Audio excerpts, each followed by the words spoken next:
Praise the Lord. The best wishes to you and your family members in the name of God. దేవుని నామమునకు మహిమ కలుగును గాక. దేవుని నామం పేరిట మీకును మీ కుటుంబ సభ్యులందరికీ శుభాభివందనములు. ఈరోజు దేవుని వాగ్దానము, టుడే గాడ్స్ ప్రామిస్. ఆయన నిమిత్తము కనిపెట్టుకొను వారందరూ ధన్యులు. యెషయా గ్రంథం 30వ అధ్యాయం 18వ వచనం. Blessed are all who seek his sake. The book of Isaiah chapter 30 verses 18. క్రీస్తునందు ప్రియమైన సహోదరి సహోదరులారా, దేవుని యొక్క పరిశుద్ధమైన మాటలు మనతో సెలవిచ్చుచున్నాయి. ఈ లోకంలో చాలా మంది ప్రజలు నీతిని బట్టి హింస నొందుతున్నారు. అలాగే మీరు దేవుని వాక్యాన్ని బోధించినందుకు గాను మిమ్ములను ద్వేషించిన, అవమానించిన, ఎన్ని రకాలుగా ఇబ్బంది పెట్టినా మీరు కృంగిపోతున్నారా? అయితే ఇదిగో దేవుని వాక్య భాగం ఈ విధంగా సెలవిస్తోంది. దేవుని నిమిత్తం కనిపెట్టుకున్న వారందరూ ధన్యులుగా ఉంటారు అని దేవుడు అంటున్నాడు. నీతిమంతులకు శ్రమలు, నిందలు అనుభవించుచున్న వారందరూ దేవుని నిమిత్తము మీరు ధన్యులే. దేవుని ఆశీర్వాదం మీ జీవితాలలో చూడబోతున్నారు. దేవుడు మిమ్మలను ఆశీర్వదించబోతున్నాడు.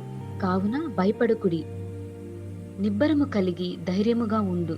నిన్ను త్రోసివేసిన, కొట్టిన దేవుని నిమిత్తం నీవు ఆయనను కనిపెట్టుకున్నట్లయితే ఆయన దృష్టికి నీవు ధన్యురాలుగా ఉంటావు. కాబట్టి యథార్థంగా విశ్వాసమును కోల్పోకుండా ప్రార్థనలు చేయాలి. ఎన్ని అపాయాలు నిన్ను చుట్టుముట్టినా నీకు ఏమీ కాకుండా దేవుడు తన హస్తము ద్వారా నిన్ను కాపాడుకుంటున్నాడు.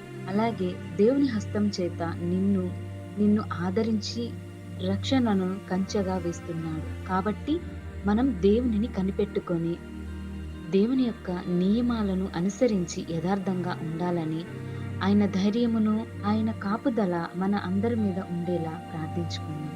ప్రార్థన. కృపాసత్య సంపూర్ణుడవైన మా యేసయ్య, నీకే వందనములు, స్తోత్రములు దేవా. ప్రభువా, ఈరోజు ఈ వాక్యం ద్వారా మా అందరి జీవితాలలో నీ వాక్యమును మా హృదయాలలో భద్రపరుచుకునే స్వభావమును మాకు అనుగ్రహించండి దేవా. మాకు ఎన్ని శ్రమలు కలిగినను, ఎన్ని వేదనలు మాకు ఎదురైనను, అవమానాలు ఎదురైనను నీవు మమ్ములను కాపాడుము దేవా. సహాయము దయచేయండి దేవా. ఇశ్రాయేలీల ప్రజలను కాపాడిన దేవుడవు, నీవు మమ్ములను కాపాడుము ప్రభువా. నీ యందు యథార్థత కలిగి నీకు ప్రార్థిస్తున్నాము దేవా. ఎందరైతే ఈ వాక్యం ద్వారా బలపరచబడుతున్నారో వారందరినీ ఆశీర్వదించండి.